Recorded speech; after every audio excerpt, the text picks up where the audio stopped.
What can you get for a dime? Stick of gum. Remember that my dad used to tell me about. They could go to like the movies and they could get like for a nickel, dude. You could get like a growler of beer back in the day in Jersey. That's what I've been told. Nickel, yeah. That's what I've been told. It was shit beer. It's not beer like we had today. It's like rice, like Coors Light or something. It's worse than that. But a nickel, you could fill up a growler. Just go nuts. That's crazy. Yeah, there was so much. There was so many things that were so cheap back then. But of course, what was the average wage? You got to compare. Inflation, centralized banking. Yeah, we've had exponential growth when it comes to wages. They were showing that in the United States. It's the wage amount has only gone up because it has to deal with inflation. Are people buying bigger homes? Well, that's what they were talking about, like in the sense of there's still this big gap between poor but what's happening is the middle class has become a big percentage of it has become upper middle class. And so and this is something that I think is interesting, and we'll get into this with the book, because he's going to get into the Bible here pretty heavily on this next section. Is this after philosophy? Yes, he's going to go philosophy and then the Bible. But whenever you look at higher educational institutes, when we look at them in the early 1900s, it was aristocratic. It was because you were born into something. They just stole that from England and brought it over. So you couldn't go to Harvard. You couldn't go to Yale. There were divinity schools, which are funny, but where you learn theology. That's how they started out. Yeah. But you had to be part of a family. So then they began to make IQ tests. The 60s, we had the revolution and everything. So then it was based on, it's really easy to make an IQ test. I mean, if you look at it, you're just taking like averages of what the average person would be, and then you're asking, 10 random questions, and then to see, I mean, if you took an IQ test, it'd be way higher than mine. I have no idea. Probably horrific. Yeah, but what's the main one that everybody does? I'm not good at testing. Or shouting it out. What's the main one that they test us on? God damn it. I know the name of it. The Mensa test? Yeah, but they're the one that all the universities use and all that. You talking about SATs? Yeah, there we go. Jeez. Okay, I know. So, and the scores from the 1960s, you could get into Harvard if you were just a little bit above average. Now the scores are through the roof. So, I mean, so then these higher educational systems became based off of intellect. And not so much, there was still the aristocrat part and stuff like that. I mean, if you have money, you can do anything. So the families were still coming into that. And if you have money, you can get SAT prep. Yeah, exactly. All that. Yeah. So when we're looking at a society that's based off of solely social science, so because we're using their three was material science, social science, and spiritual science. Okay. So, and then our education systems are based off and geared towards the social science. So I think that's why you're seeing the conversion of what is happening in the universities now, where they're this heavy lean towards social science and going extreme left. You want to have balance there. Well, they're taking socialism and calling it the social science. Yeah, I mean, but we've had issues with, and you had communists in Stanford and everything else. I mean, Marxists, all that stuff. So, I mean, we've had this problem in the universities.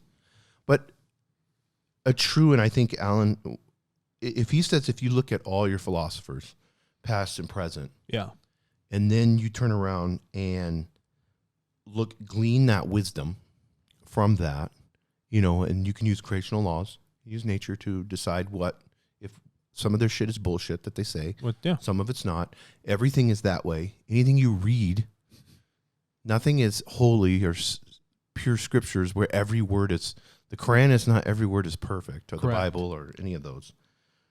And he uses this analogy, and this is why I wanted to talk about higher educational and how we are here in America. He says, if a man with a blindfold over his eyes rushed towards a cliff, a great effort might be necessary to turn him away from the danger. But if the blindfold is removed, no further effort is necessary, since the man will have the wisdom to turn on his own accord. This is an amazing analogy. This is... Do you see where I'm getting at with the higher educational institutes? We've have people that are blindfolded. Everybody at the university is blindfolded. And we take great effort to steer people off of cliffs. Mm-hmm. Our educational system has been this. We leave everyone blindfolded. The great blindfold. And then we guide them in the directions that they need to do. And, oh, there's a cliff. Let's get you over here, Do you Johnny. want to know why? They can't guide themselves because they haven't been taught spiritual and social science. All they know is material science. But where's material science lead you? Right off the cliff. Yeah, that's where it leads you.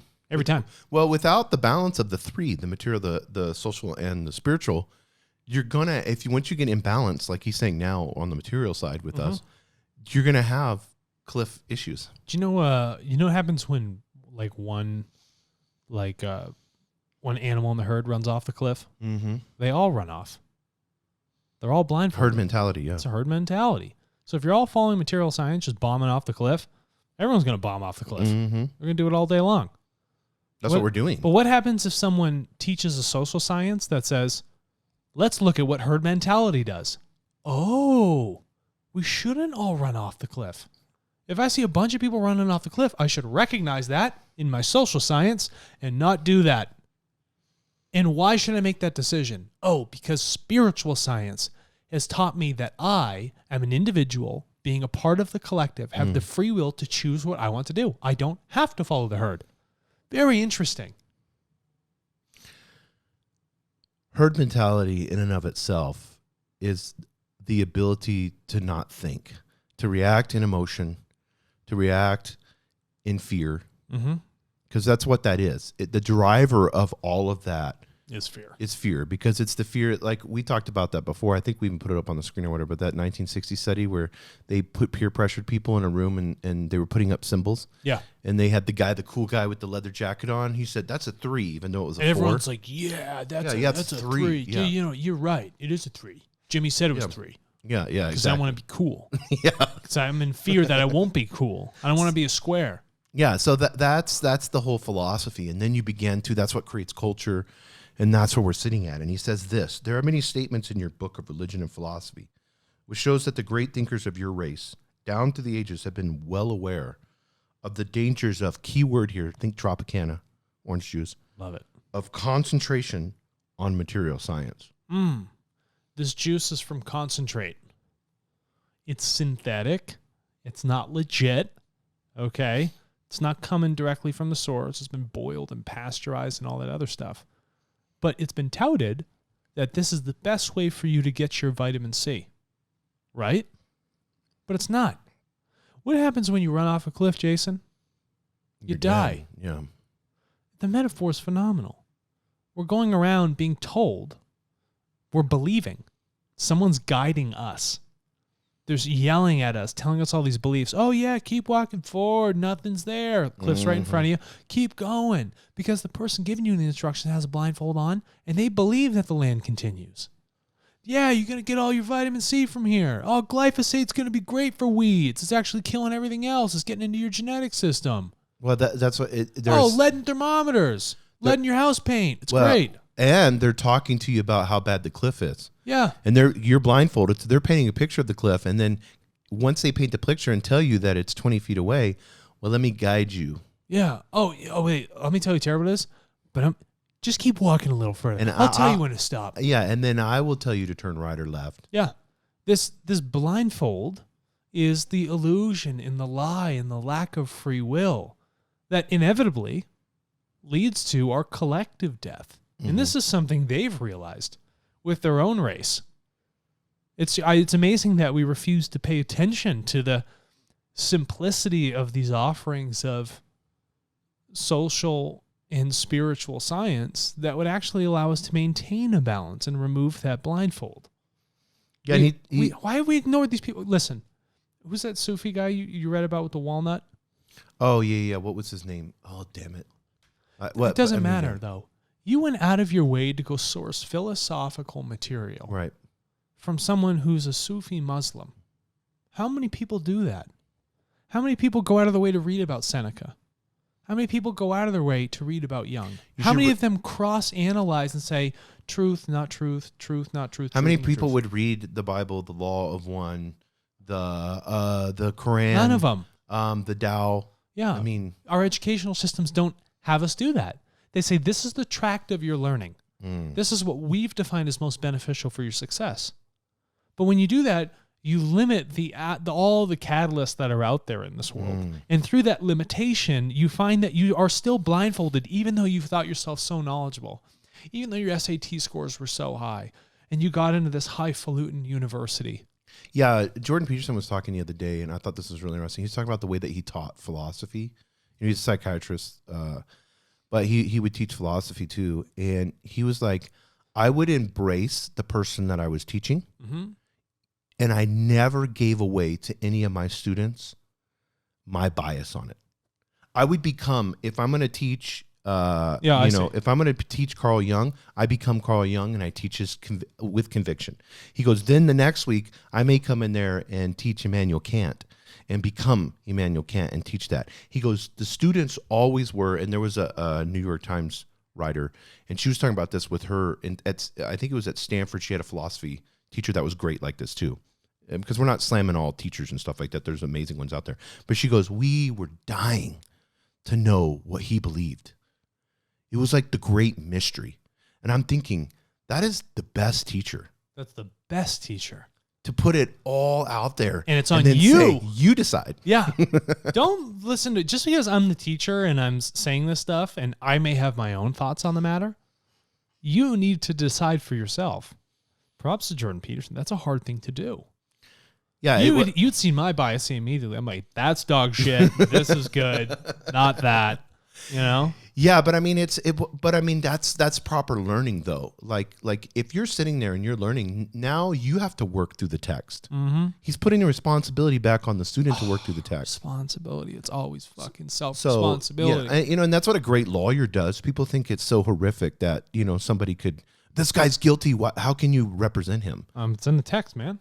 Yeah, but a great lawyer can turn around and say, I'm going to take my bias out of this, my responsibility. This person is owed under the Constitution of the United States and the Bill of Rights representation. It's pretty incredible. How do you represent a murderer? Yeah, when all the evidence points. And like one time you're like, buddy, you're fucked.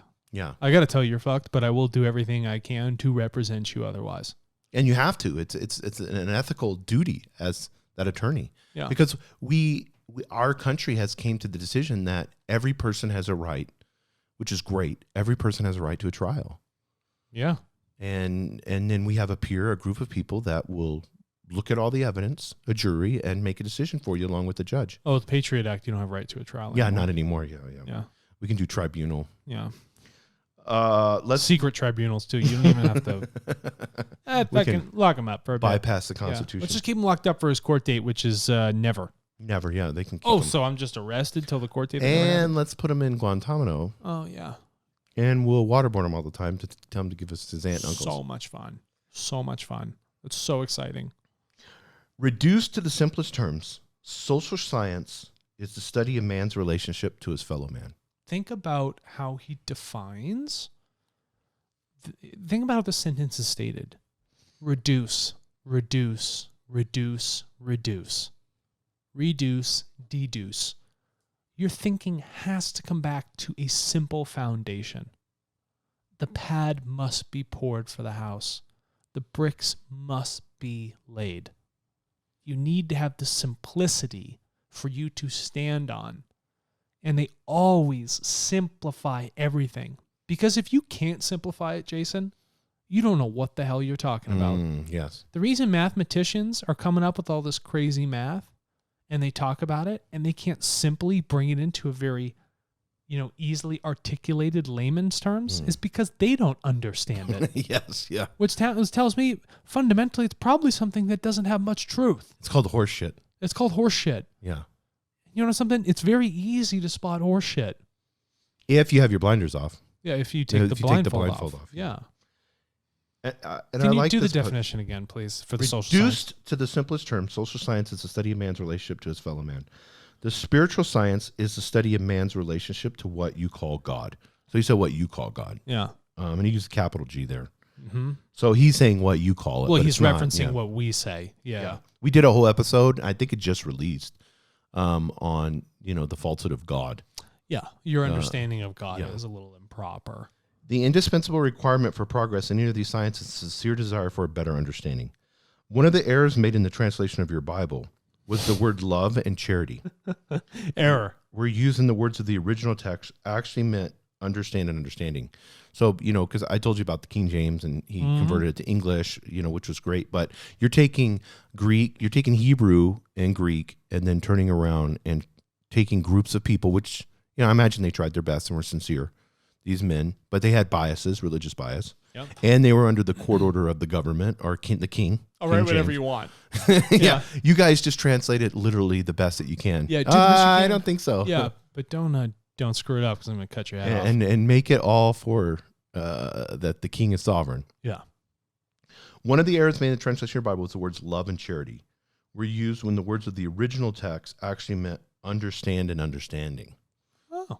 So, you could say love, but because the word charity, the old English word charity is a whole different word than what we're charity. We're thinking about like you can give to, like there's a homeless person and I gave him $1, then that's charity. But that's not what charity means. No. In the old English language, it's more of an attitude of love. How many times have you and I said that love means fundamental understanding? Love means to understand. Understand is an internal process. Understanding is one of the external ones. These things have balance.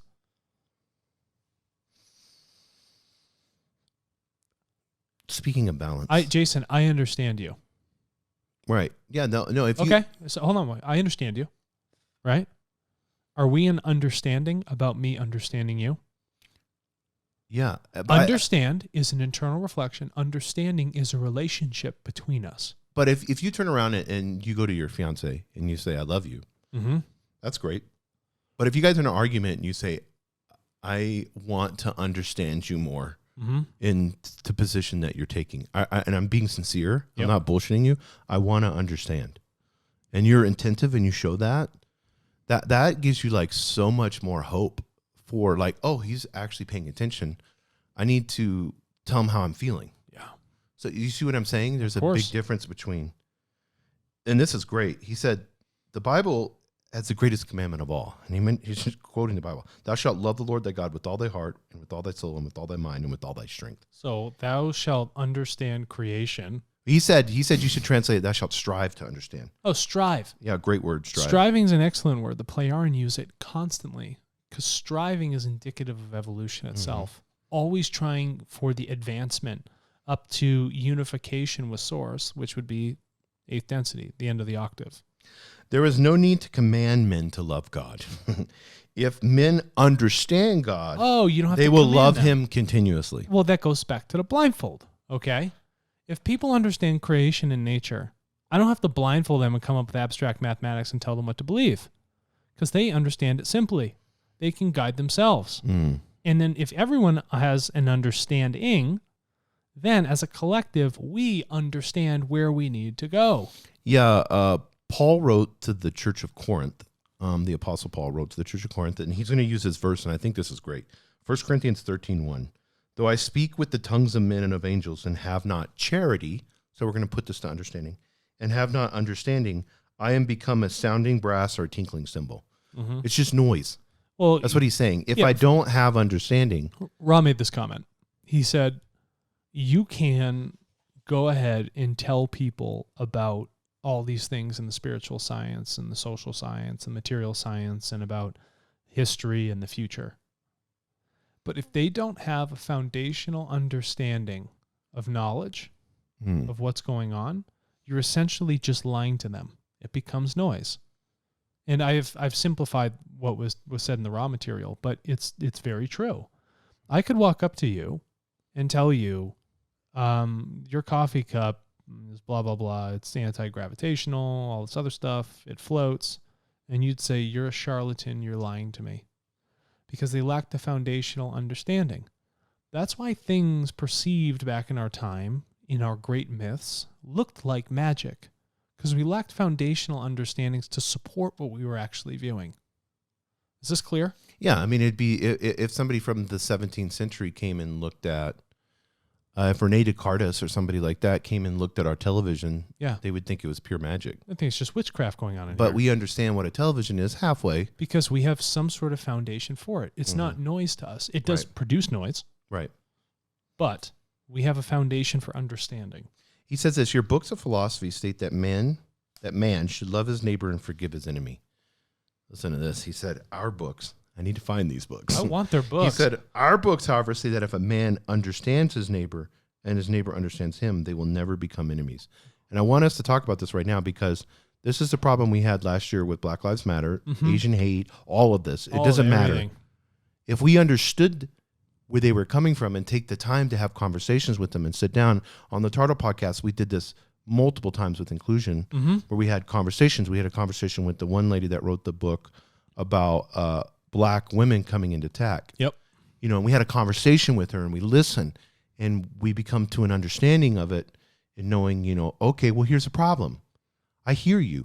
You know, we need more black women in tech. I get that. You know, so how do we solve the problem? Oh, well, we need STEM in schools and we need to encourage. So science, technology, engineering, and mathematics is not pushed in schools, and that tends to go to white males. So how do we fix that? Yeah, let's understand this. Jason, do you like being heard? When you say something, is it nice to be heard? Yes. Well, the same goes for every other person out there.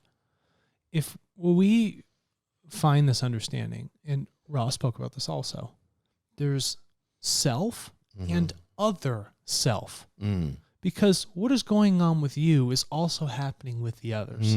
Yes. You are going through evolution just like the other self is going through evolution. That mindset is a collective mindset. It's a relationship mindset. It's not a mindset of separation. That's what understand and understanding is getting towards.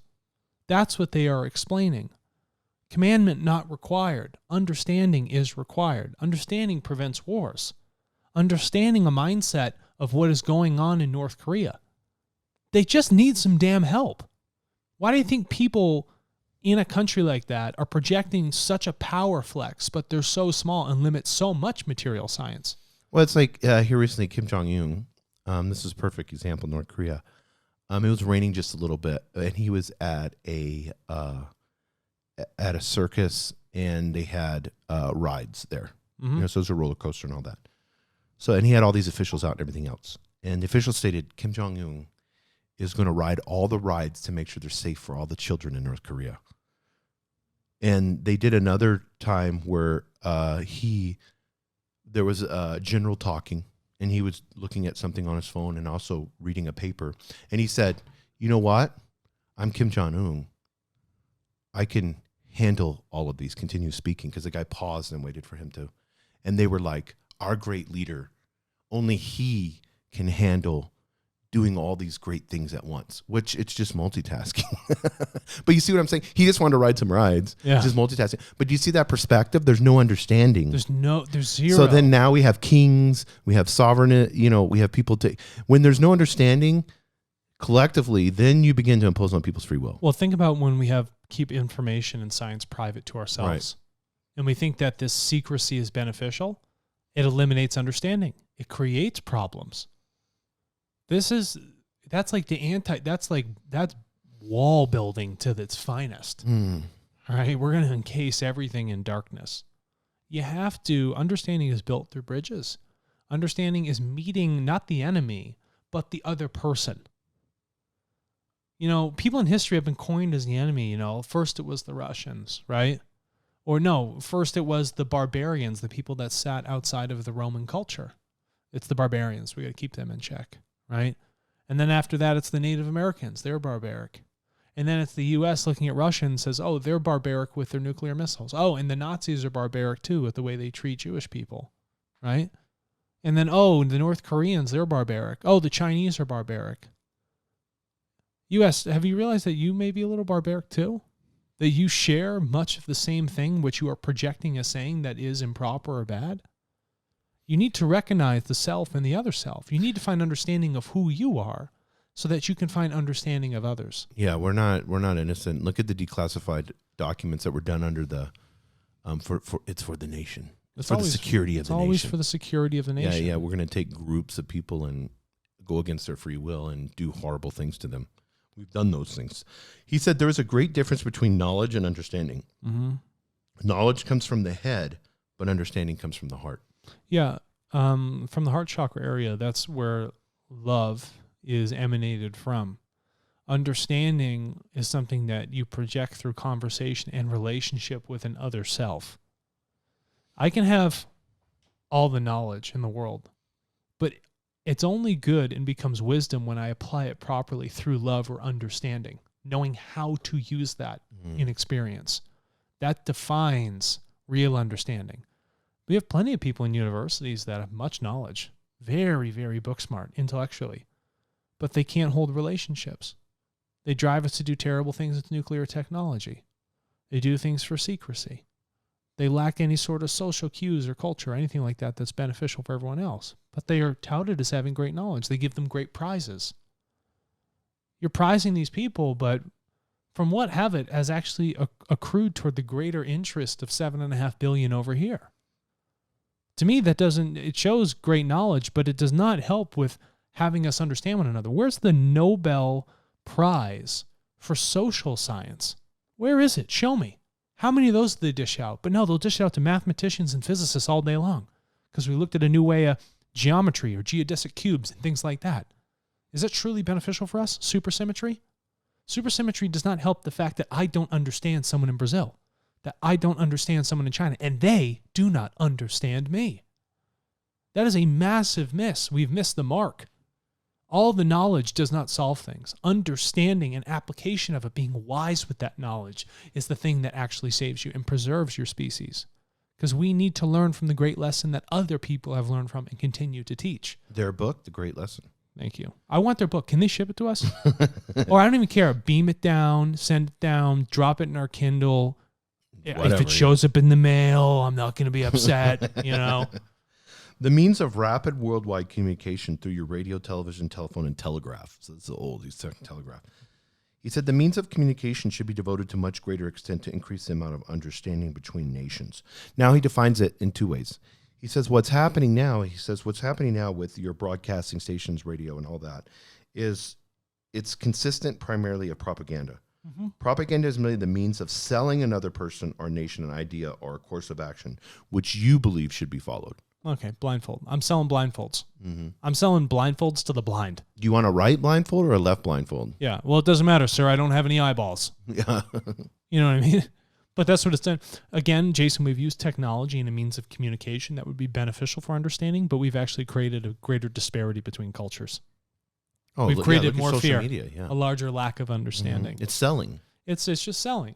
And when you look at something with the economic sense, right, you see that there's typically a deterioration in human value and human life. What's with that?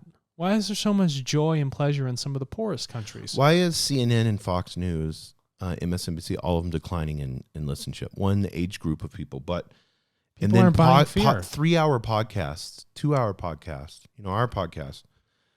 Why are people listening to them? Because the podcast is not about fear anymore. It's more intimate. Mm-hmm. You're not selling people a soundbite of fear to emotionally charge them up.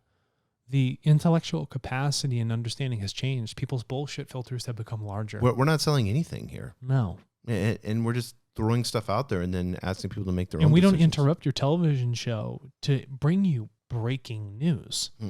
You can come listen to us whenever you damn well please. And these are the fundamental differences with where culture is headed. And to continue to understand those fundamental differences, you're going to have to come back again for our next part in this series on the White Sands incident.